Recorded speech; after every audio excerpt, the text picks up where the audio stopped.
caluroso y el son ahí medio molesto, pero bueno.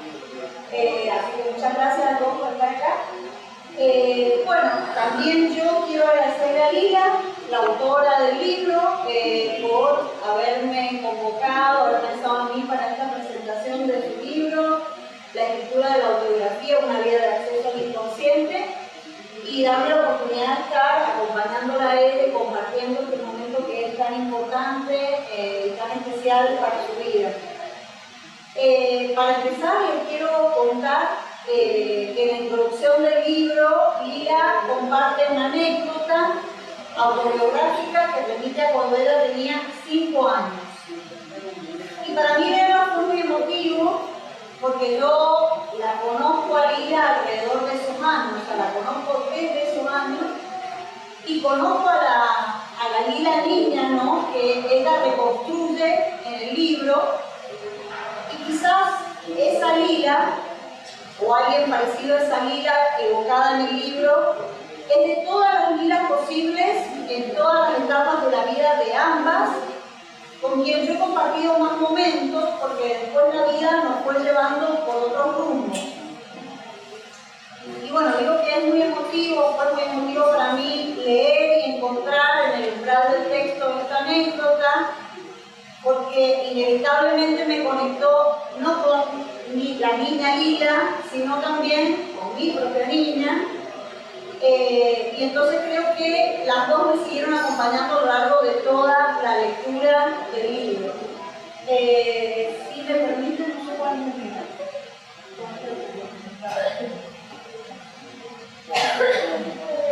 Bueno, voy a leérselas brevemente. Bueno, leo brevemente esa anécdota.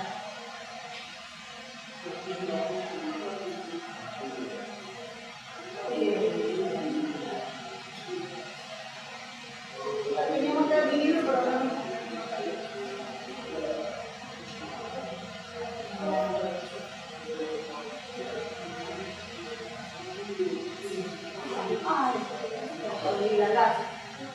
Bueno, dice así. En una calurosa tarde del 5 de enero de 1975, mi madre realizaba quehaceres en la cocina y yo iba y venía por la casa atenta a las novedades. Fue así como descubrí paquetes escondidos. Entonces me prohibieron circular por algunos espacios. A lo largo de la tarde me fui acercando a mi madre buscando respuestas. ¿Los Reyes Magos van a tocar el timbre de la casa? ¿Cómo van a subir con los camellos por la escalera del patio hasta la terraza para comer el pasto y tomar el agua que le dejamos? ¿Qué pasa si no escuchamos el timbre y nos quedamos dormidos? ¿Van a ir a saludarme en mi habitación? Recuerdo que mi mamá contestaba, pero también se reía, y yo no entendía su reacción frente a algo tan serio. Luego seguí. No quiero ver a los Reyes Magos, mamá. Ella contestó, quédate tranquila, que no los vas a ver. ¿Cómo sabes que no los voy a ver? Continué. Como mis hipótesis seguían activas y no había respuestas que me convencieran, mi mamá me dijo, Lili, tenés 5 años, pensé que te iba a durar más tiempo lo de los Reyes Magos. ¿De verdad querés saber quiénes son? Yo, un poco asustada, porque eran seres desconocidos que se me tornaban fantasmagóricos, pero intrigada por el misterio, respondí que sí. Ella, mirándome a los ojos, me dijo, mirá, Lilita, los Reyes Magos son los padres. Recuerdo que ahí sentí que todo cuadraba. Los regalos escondidos, los movimientos raros de mi padre ese día, el pasto en la terraza. Entonces me calmé. Ella siguió. Pero no le digas nada a tus hermanos. Tenemos que esperar a que cada uno pregunte o lo descubra solo. Prometido, a lo que siguió un gesto de hacer una cruz con el dedo índice en los labios en señal de juramento. Y así fue. Años después, a la salida de la escuela, mi hermano de 8 años me comentó, Lili, el Pedrín dice que los Reyes Magos son los padres. Y yo, recordando la promesa hecha a mi madre, le contesté, ¿por qué le dijiste? Mi hermano se quedó, está loco el Pedrín, ¿cómo van a ser los padres? No puede ser. Los Reyes Magos son para llevarles los regalos, los Reyes son magos para llevarles los regalos a todos los niños en la misma noche. Nuestra hermana de 7 años, escuchando el comentario, agregó: a mí no me importa quiénes son los Reyes Magos, a mí me importa que me traigan el regalo que les piden. Sigue Lila: hoy pude comprender que estas 3 posiciones enfatizan diferentes categorías: los hechos reales, las experiencias emocionales y las inferencias realizadas a partir del relato y del cuestionamiento de experiencias. Son categorías que intentaré precisar a lo largo de estas páginas y que están presentes en los relatos que hacemos en nuestra vida cotidiana, explicando nuestra modalidad de procesamiento psíquico. Bueno, los invito ahora, compartimos con ustedes un video de una persona que realiza una reseña del libro del libro. Si te dijera que los sueños, los lapsus, el chiste, la asociación libre no son las únicas vías de acceso al inconsciente, Lila Gómez Altamirano, en este libro, que es el resultado de su investigación de tesis doctoral en la USAL, nos presenta una nueva herramienta que es la escritura de la autobiografía como un nuevo acceso al inconsciente. Lila egresó de la licenciatura de Psicología de la Universidad Nacional de Aconcagua de Mendoza con mención honorífica. Es miembro adherente de la Sociedad Psicoanalítica de Mendoza, miembro de FEPAL y de IPA. Ha publicado varios artículos en revistas de psicoanálisis de Mendoza, Buenos Aires, Uruguay, Perú, Barcelona y América Latina.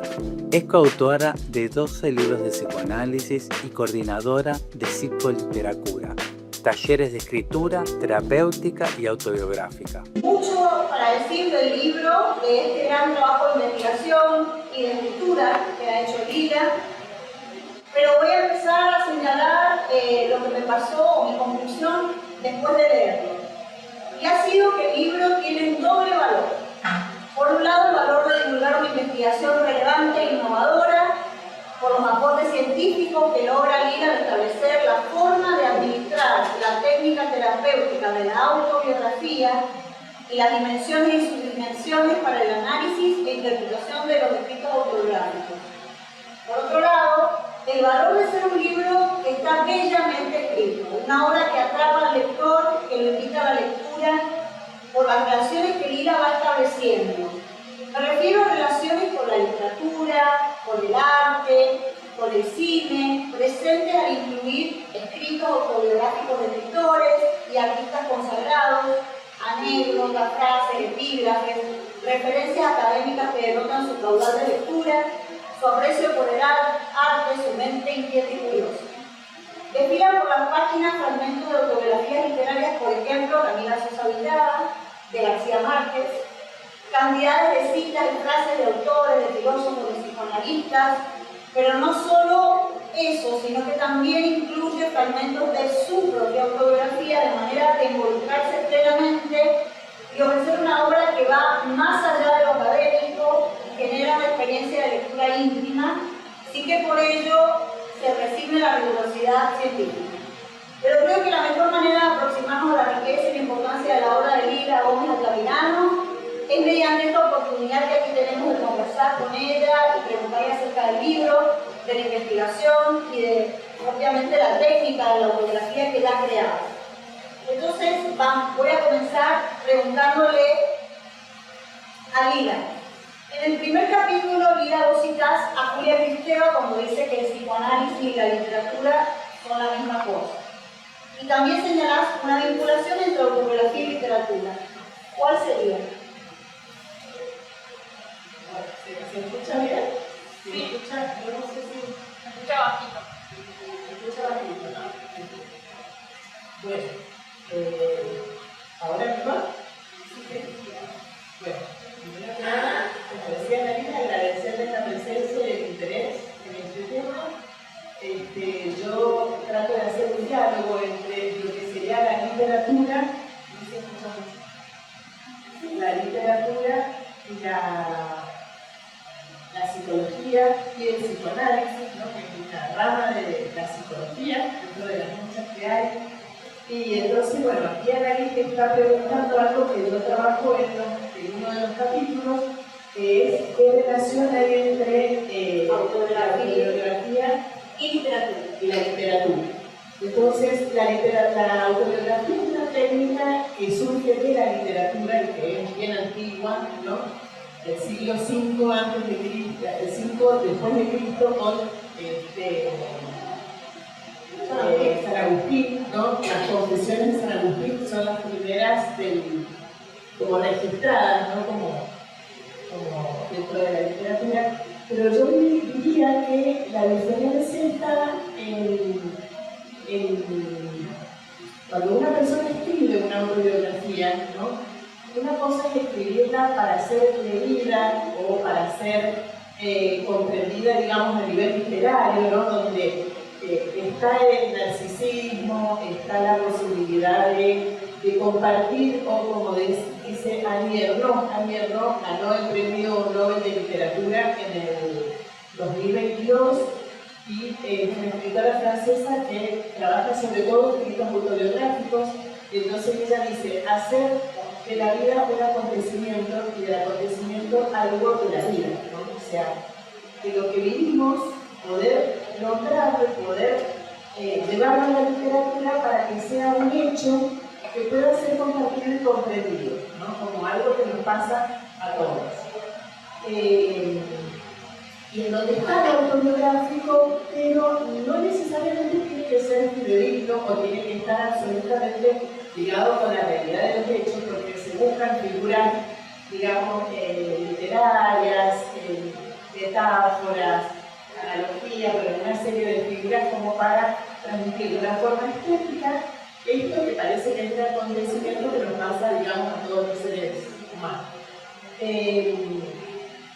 Cuando el escrito autobiográfico se utiliza como una técnica de exploración psicológica, que esto es algo que se viene haciendo, digamos, ¿no?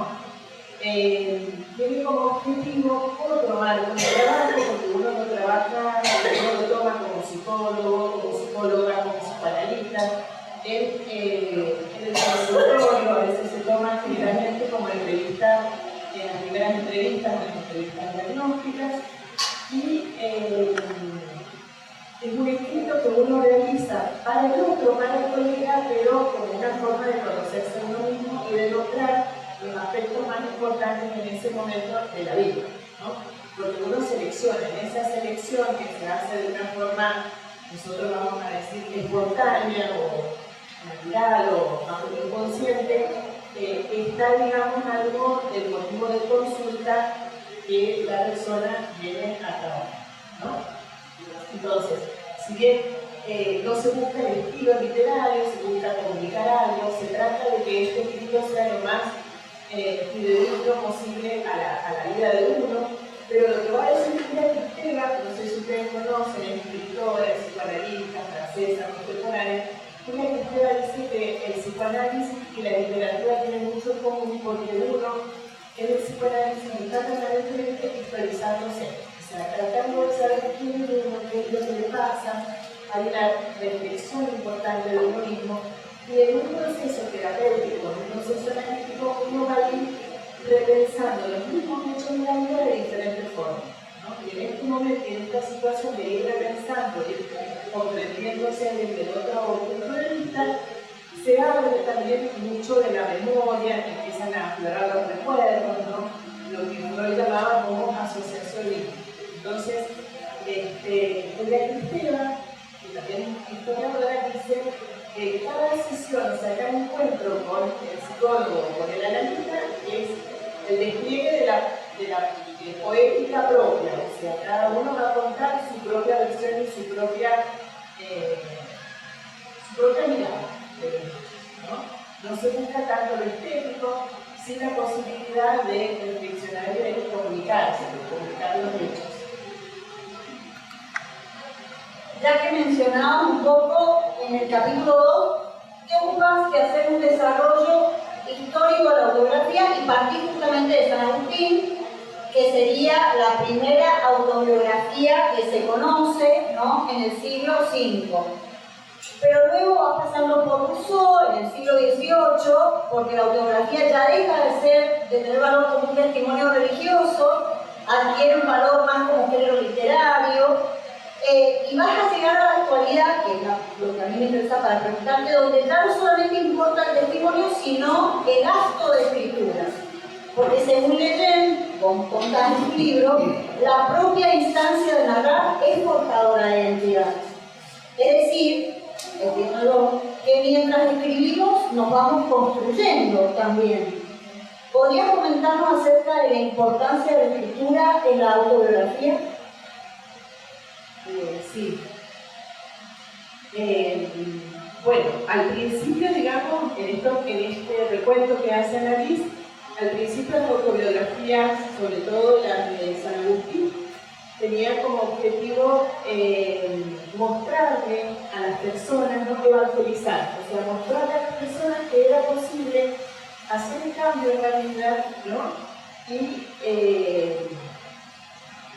dar testimonio de la propia vida y de los cambios de la transformación de la propia vida.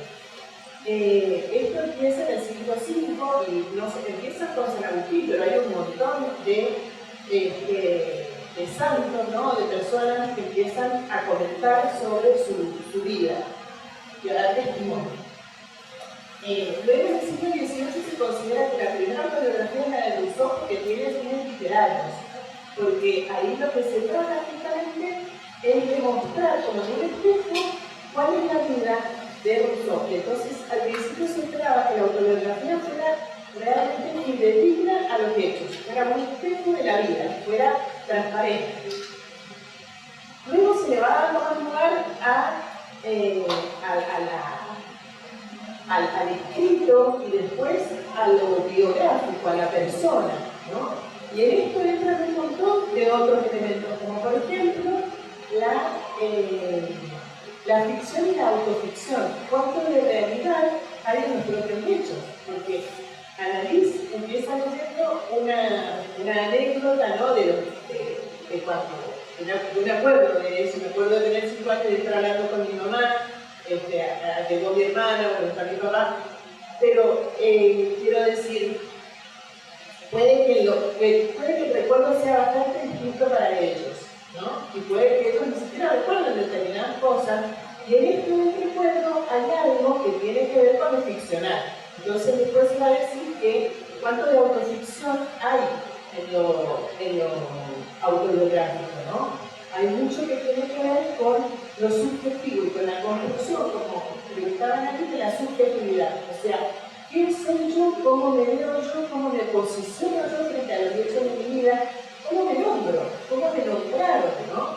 ¿Qué historia me cuenta mi mamá, mi papá, mi entorno de mi infancia? ¿Y qué es lo que yo recuerdo? ¿Cómo lo recuerdo? ¿No? A veces hay bastante diferencia entre las fotos de cuando uno es chiquito y el relato familiar lo que va de boca en boca, ¿no? Vos te contabas mal, vos te contabas muy bien, y en las fotos uno ve una serie de situaciones, ¿no? Que abren para otras significaciones. Entonces, poder apropiarse del relato, poder poner en cuestionamiento la historia oficial, que muchas veces es la que nos dan nuestros familiares, nuestros docentes, ¿no? Poder comprender qué era lo que uno quería decir o que quería hacer, qué era lo que buscaba, es bastante, abre otras significaciones y abre otras posibilidades de mostrar que la identidad se construye permanentemente, ¿no? Que no somos estatuas de mármol, estamos todo el tiempo en permanente cambio y transformación. Y que estas transformaciones, las palabras, incluso qué palabras usamos, ¿de dónde vienen esas palabras? ¿Cómo las descubrimos? ¿A partir de qué cosas? ¿No? En los talleres, luego talleres de escritura, como decía recién, cuando la persona empieza a escribir aparecen palabras que ni siquiera sabemos a veces de dónde vienen y qué significan, ¿no? Esos son los caminos como del inconsciente. Y por algo están, desde algún lugar han llegado a formar parte de nuestro reservorio. Bueno, qué bueno esto último porque viene al cuento de justamente que en el capítulo 5 del libro, la Lila plantea que el objetivo del libro es brindar una vía sistematizada para acceder al inconsciente, ¿verdad? Entonces yo quiero preguntarte en qué consiste la autobiografía propiamente como técnica de psicoanálisis.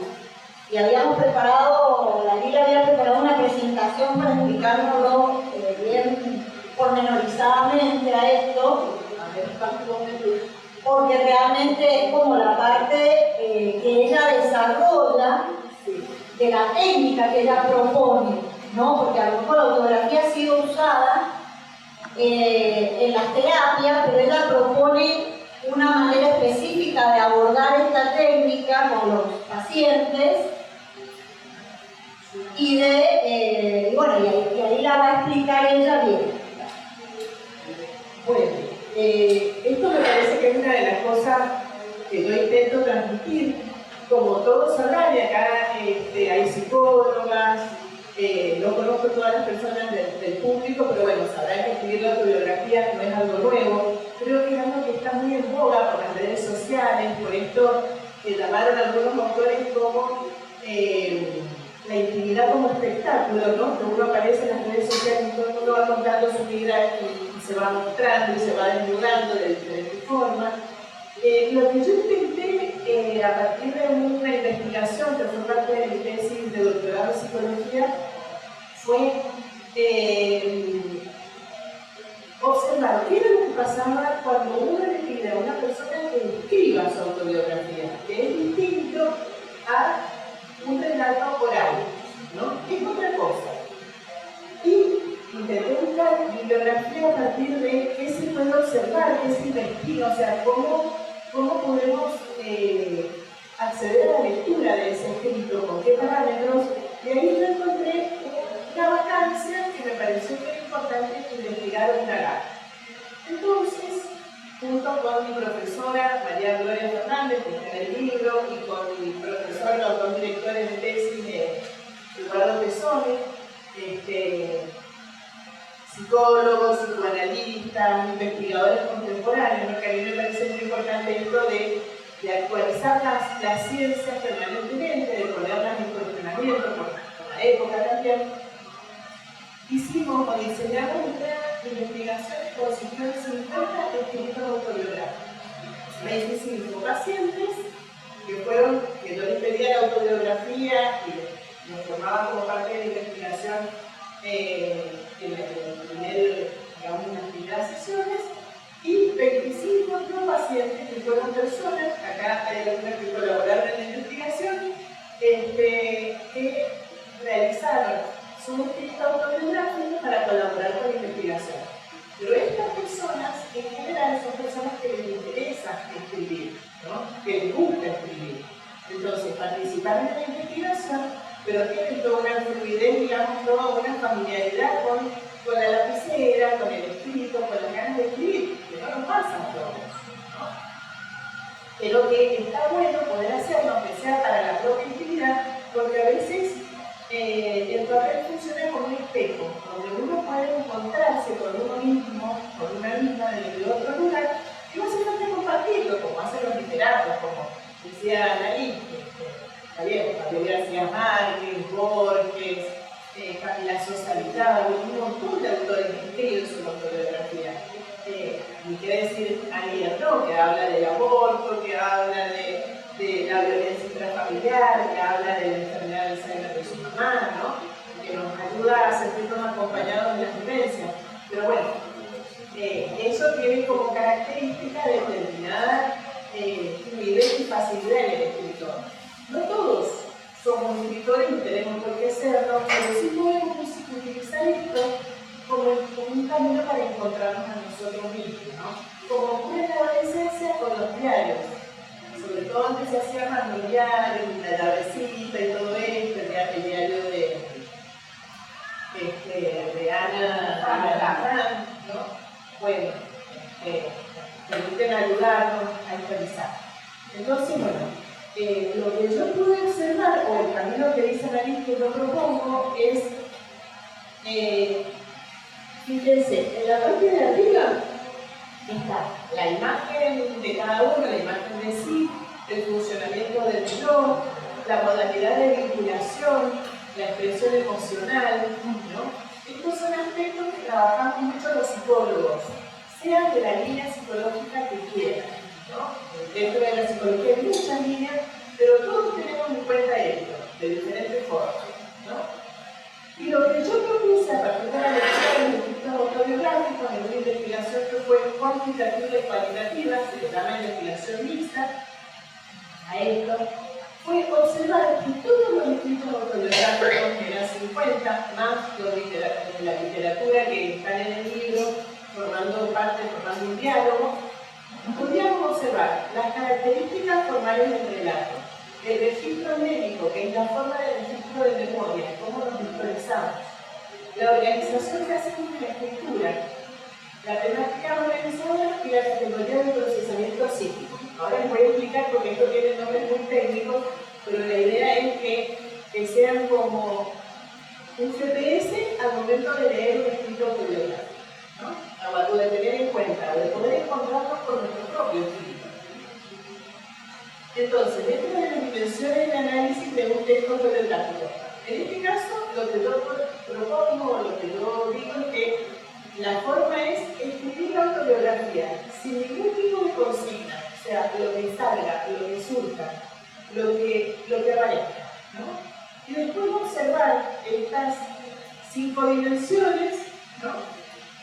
Que nos dicen aspectos formales, o sea, la forma y contenido del relato, cuánto de largo es, qué etapas de la vida se omiten o de qué habla uno. Se habla de la primera infancia, o sea, de la nación hasta los 3 años, de los 3 a los 6, de los 6 a los 12, que son la segunda infancia, de la adolescencia, de la adultez. ¿De qué hablan? ¿De qué hablamos? Y de qué no hablamos también. ¿Qué palabras utilizamos con mayor frecuencia? Por ejemplo, en esta investigación, la palabra más nombrada fue el no. Bastante llamativo. Después la palabra más nombrada fue mamá. La mayoría de los sujetos hablan del vínculo con la madre, ¿no? Entonces ahí nos permite encontrarnos con nuestro discurso subjetivo. ¿Cómo nos logramos? ¿Cómo nos contamos la vida? El aspecto gráfico, o sea, porque en general todo... No te entendí lo del no. Lo del no, el no fue la palabra más repetida como frecuencia en la investigación que yo tomé de los 50 escritos autobiográficos. En el relato pone mucho no. Exacto, lo más nombrado, que quizás tiene que ver desde una lectura psicológica con la negación o con las frustraciones, con lo que uno no es, no pudo, ¿no? Porque muchas veces en los escritos hablamos de determinados eventos como disruptivos o difíciles en la vida. Pero esto es de forma espontánea, ¿no? Eso que no. Eso da, la interpretación da como para después hacer una lectura global.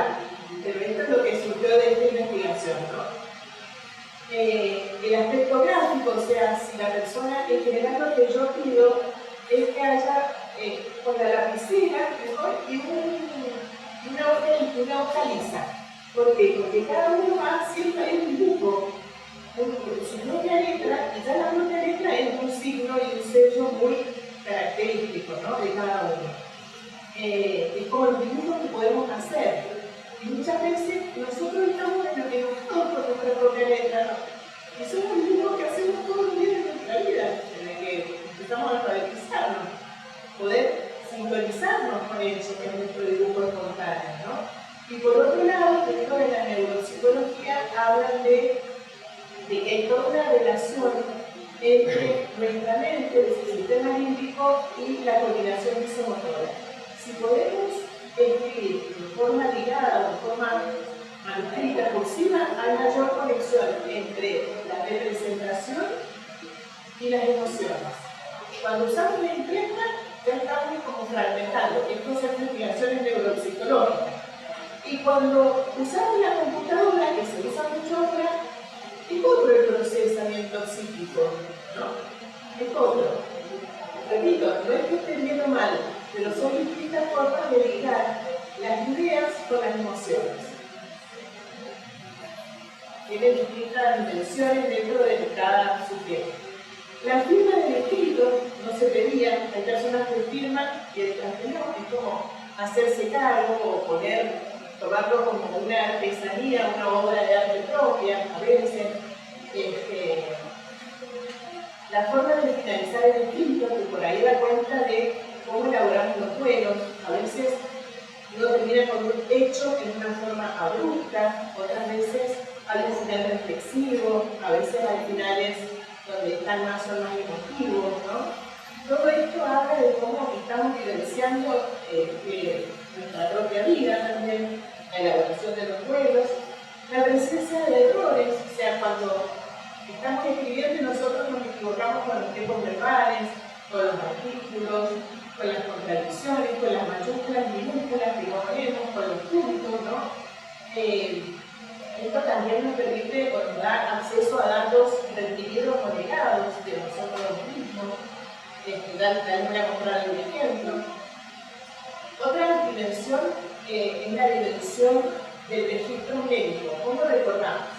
A veces las personas tienen un recuerdo muy puntual, ¿no? Relato de una escena, esto que contó Annalise es un relato puntual, ¿no? A veces en general es una mirada de toda la vida desde que uno nace hasta la actualidad.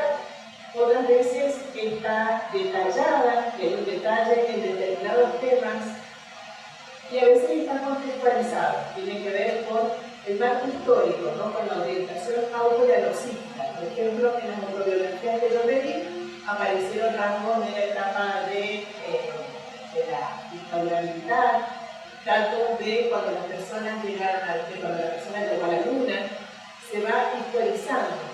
Hay personas que se historizan a partir de los autos que han tenido, de los lugares donde han vivido, de las distintas cabezas, de las distintas instituciones donde han estado, de las distintas escuelas, ¿no? ¿Cómo nos vamos historizando? ¿Cómo nos contamos la vida? ¿Cómo la registramos?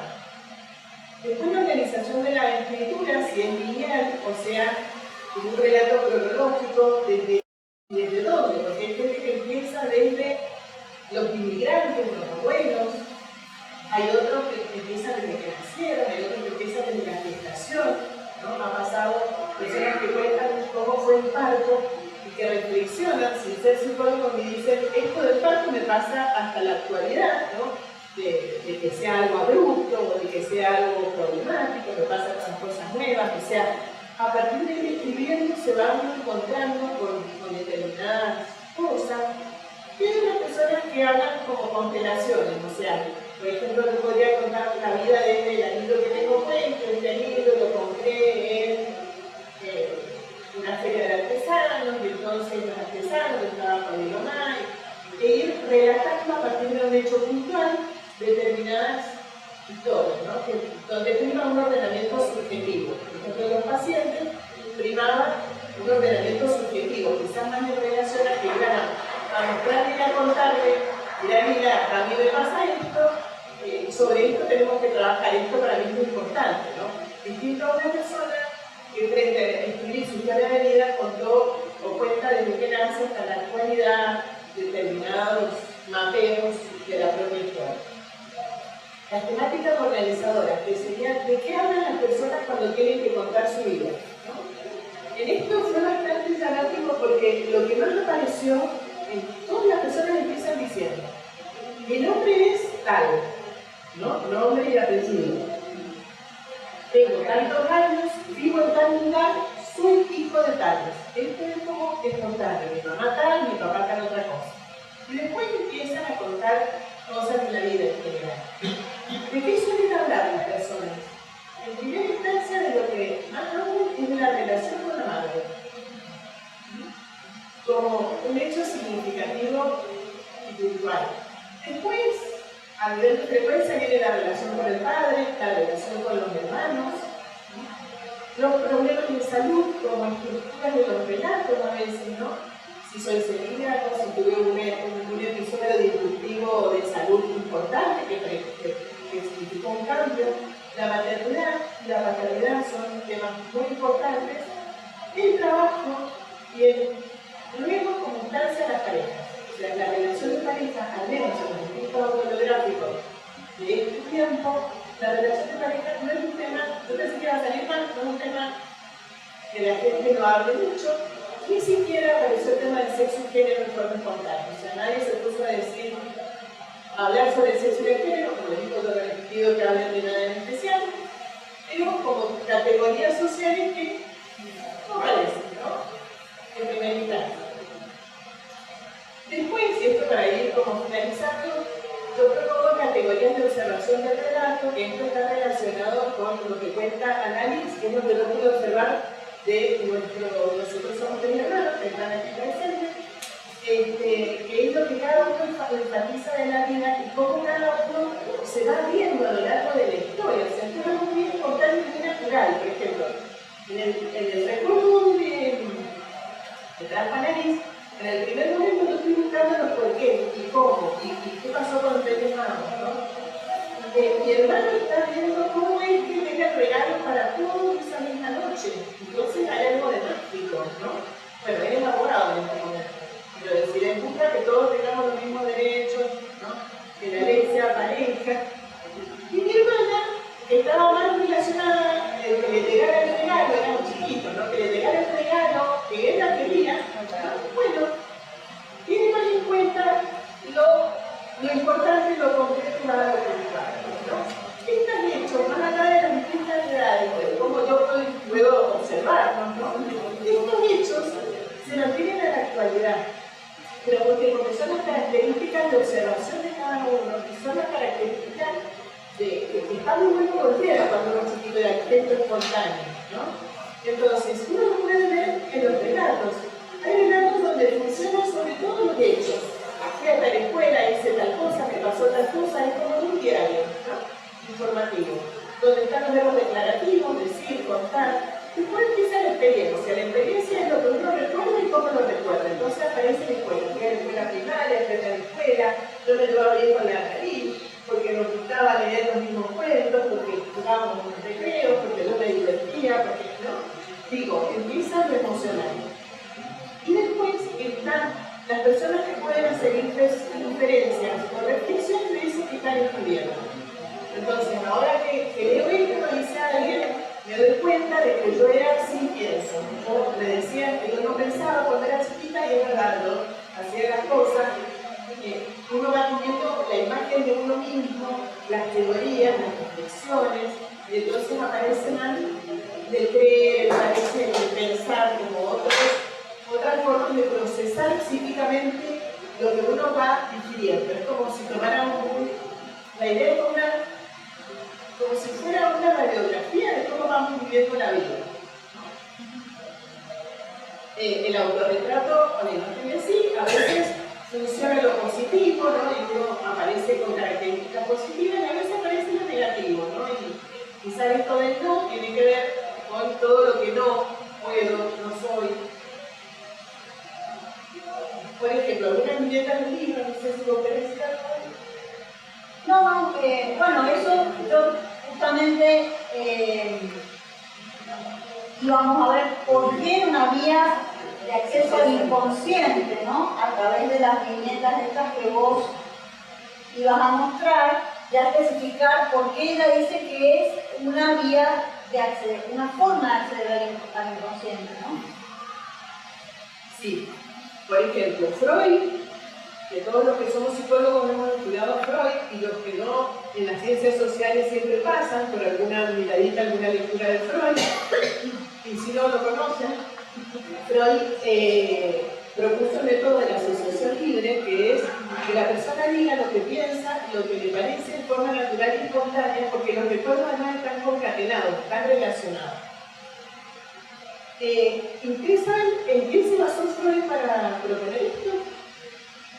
Bueno, se basó en Ludwig Bond, que fue un escritor que en 1823 escribió un libro que decía cómo convertirme en escritor original en 3 días. Entonces, ¿qué decía Ludwig Bond?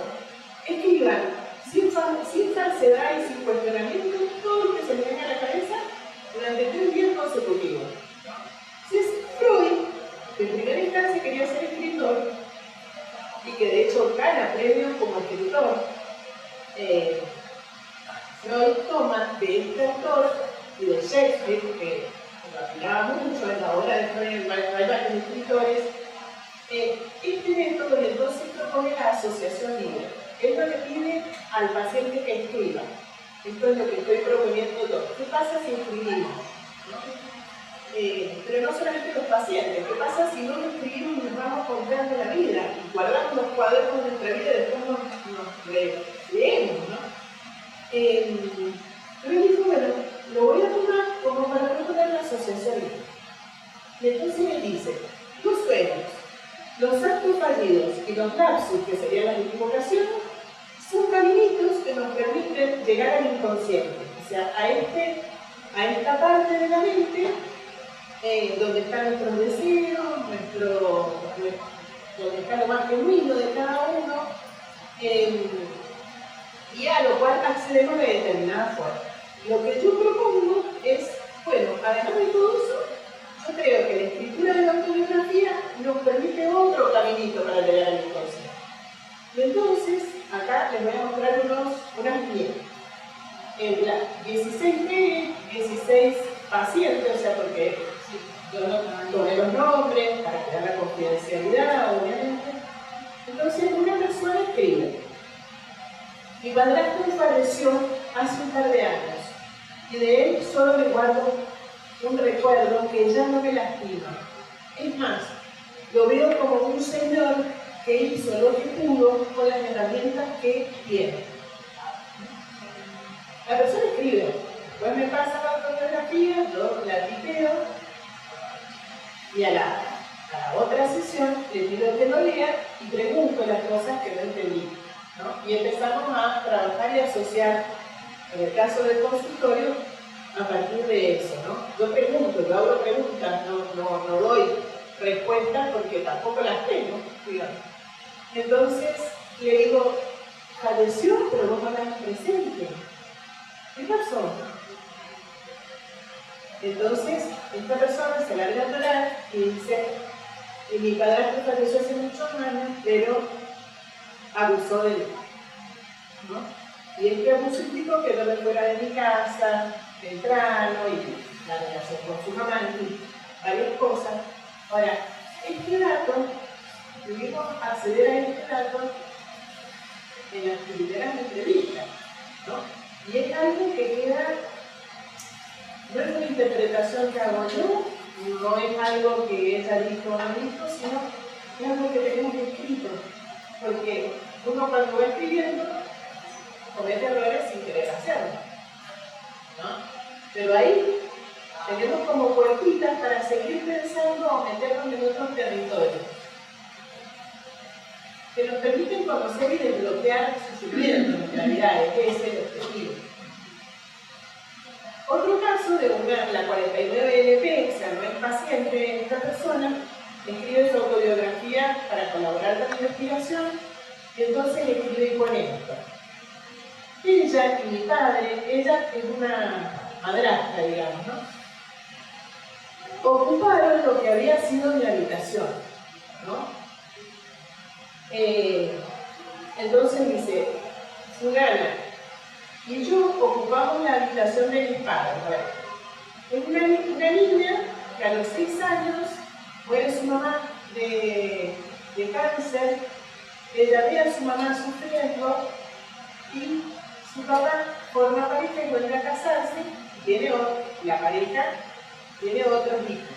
Entonces, a ella la mandan a dormir junto con la nena de la nueva pareja del padre y junto a la madrastra a la habitación donde había visto agonizar a su mamá y donde la había visto morir. Entonces ella pone, solo en este momento caigo en esta cuenta. Me mandaron a dormir a la pieza donde mi mamá había muerto solo unos meses atrás, ¿no? Y esta persona ha sido paciente, ha tenido muchos años de análisis, está en su media de edad y dice, si no me había dado cuenta de lo que no sé qué escribiendo, me cayó esta ficha y me acordé, y qué fuerte, me dice, no lo pudieron, no se dieron cuenta, porque para mí significaba eso, ¿no?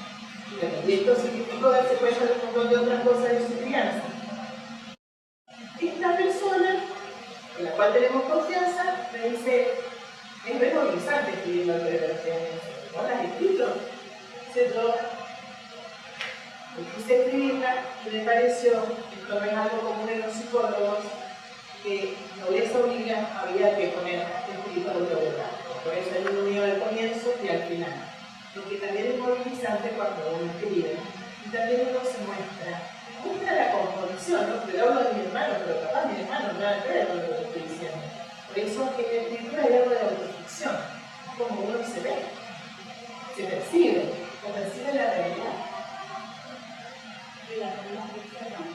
Bien. Me gustaría preguntarte, porque ya nos dicen que tenemos poco tiempo, quería hablar dos cosas con vos. En primer lugar, que resumas muy brevemente qué aportes hace tu investigación a esta técnica, y en segundo lugar, vos hacer unos talleres en un espacio que has creado que se llama Psicoliteratura. También que les cuenten entonces a las personas cómo pueden acceder a esos talleres o cómo puede alguien interesado hacer una terapia de este tipo. Sí, Psicoliteratura es un espacio que yo he ido creando y que creé a partir de la pandemia. La idea es que vaya creciendo. El objetivo son talleres online, son talleres donde las personas a partir de un ejercicio van escribiendo aspectos de la vida, pero vamos como jugando con las palabras. Jugando, entonces tienen distintos temas. No escribimos solo autobiografía, escribimos lo que cada uno quiere escribir. En el último tiempo trabajamos sobre las 4 estaciones, primavera, verano, otoño y invierno, lo que significa para cada uno preparar el jardín interior, el cómo nos vamos mirando, cómo vamos atravesando estas estaciones, ¿no? Pero la idea es poder utilizar esta técnica de la escritura como un camino para encontrarnos con nosotros mismos, ¿no? ¿Cómo se puede acceder? No es una terapia, no, al contrario, se trabajan un montón de cosas que se pueden ampliar en una terapia. Las personas no están obligadas a mostrar, digamos, sino que cada uno cuenta y lee lo que quiere, pero sí funciona como un espejo para la autorreflexión y para el autoconocimiento, en realidad, ¿no? Para poder ir escribiendo y recordando cosas en intimidad. Entonces trabajamos online, una parte del encuentro donde yo doy quizás la consigna o el invito con distintos métodos, otra parte donde cada uno escribe en soledad, en solitario en su casa, porque es online, poniendo algo rico, tomando algo rico, con la música, como cuando uno era chiquito y se armaba una casita o un fuerte o ¿no?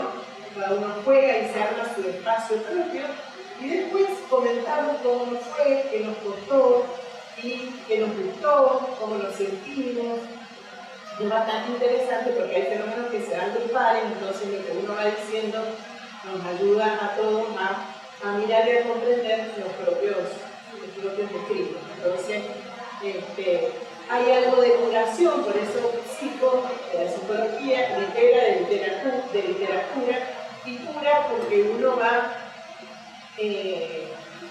tiene un fin terapéutico, aunque no es algo terapéutico, que es el encuentro y el desbloqueo y el conocimiento y el enriquecimiento del preconsciente, según los psicólogos, que sería este caminito entre lo inconsciente y lo consciente. O sea, es como dice Clarice Lispector, se usa la palabra como carnada para pescar lo que no es palabra. Esto que les contaban las personas que participaron.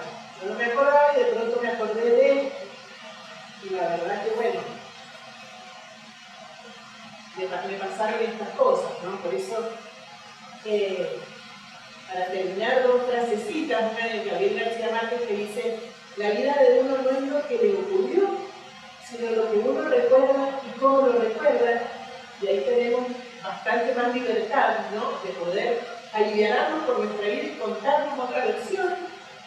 Y bueno, la frase que termina el libro, se la quiero leer, es una de Eduardo Galeano. Dice: los científicos dicen que estamos hechos de átomos, pero a mí 50 pajaritos me contaron que estamos hechos de historia. Así termina el libro. El libro es maravilloso para la persona, incluso para las personas que no comprenden, que no saben, que no han estudiado psicología ni psicoanálisis. Así que bueno, les recomiendo enormemente que lo compren, que lo lean, que les va a servir un montón, les va a despertar muchas inquietudes. Creo que tenemos a lo mejor un poquito de tiempo para alguna preguntita, si alguien quiere hacerle a Lila.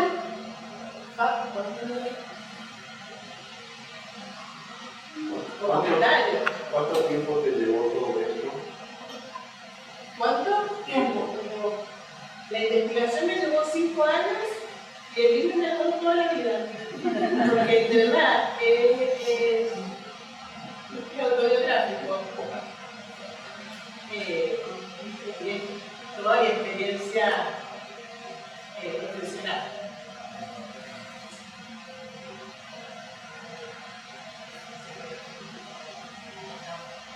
Para informarnos sobre los talleres, ¿cómo podemos hacer?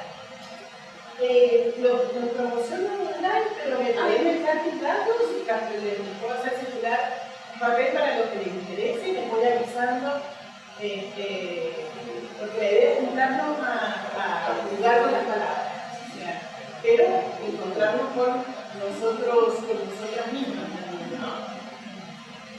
¿Sí? ¿Dónde podemos encontrar el libro? Acá.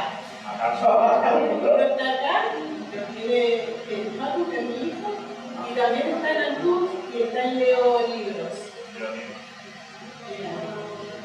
Me ofreció de pesos. Y si te interesa el libro, te dan lo que pagás cuando pagas. A mí lo que me interesa es que sirva.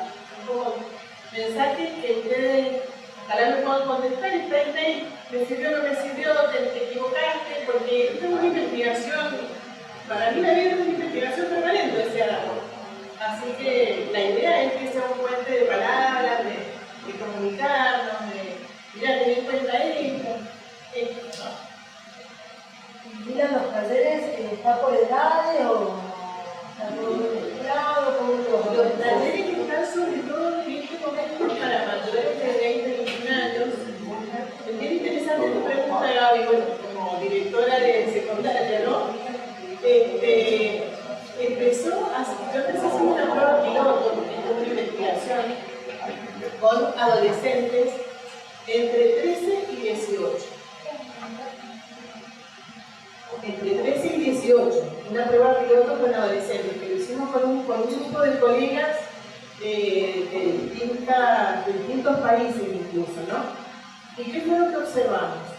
Que a los adolescentes les cuesta mucho escribir. Y les cuesta mucho escribir de la propia vida. ¿Sabes una característica del adolescente actual? Porque están muy mediatizados por todos los aparatos digitales o por otro tipo de formas de expresión, pero lo interesante fue ver que a lo largo de la digamos de la investigación que yo hice, que la investigación es con personas de mediana edad, o sea que ahí ya tenemos otra característica. Las personas de mediana edad no hablan de la adolescencia, les cuesta mucho hablar, en esta etapa menos nombrada la adolescencia, de lo cual como hipótesis yo creo que es la etapa más difícil de desarrollo del ser humano y es donde menos uno puede como saber y comprender la metamorfosis y todo lo que nos va pasando y cuesta más ponerlo en palabras, ¿no? La gente habla mucho de la infancia, pero la infancia es lo que nos han relatado y nos han contado. No siempre tenemos recuerdo, ¿no? O el recuerdo va a decir en general Freud a partir de los 5 años en adelante, uno tiene algún recuerdo, va a tener un recuerdo en otro sentido, pero a veces no para hablarlo, un recuerdo más sensorial, que está muy presente. Entonces, bueno, para volver a tu pregunta, lo he hecho con talleres con adolescentes, el más pedido, y es algo que hemos pensado acá con Sofía Burger, que es psicóloga nueva. Entonces, bueno, vamos a ver esto, ¿no? Porque quizás haya que ver otras técnicas con los adolescentes. que no sea escritura solamente. Pero la escritura es un ejercicio muy bueno para el trabajo del preconsciente. Lo que pasa, a mí con los adolescentes yo lo que veía es que hablaban mucho y escribían poquito, ¿no? Y también yo creo que es para repensar qué nos pasa con la escritura en la escuela, ¿no? Porque uno está tan atravesado por escribir, bueno, escribir bien, ¿no? Que también hay que ver un poco de cómo funciona la censura, no sé, son preguntas más que nada. Mira, nos están pidiendo la sala, pero creo que podemos bajar al subsuelo, ¿verdad? Sí. Y ahí podemos seguir, si quieren, conversando un ratito. Lila puede firmar libros, el que quiera llevarse el libro, porque ya hay otra persona esperando para exponer, así que nos piden que le demos la sala. Yo les pido un fuerte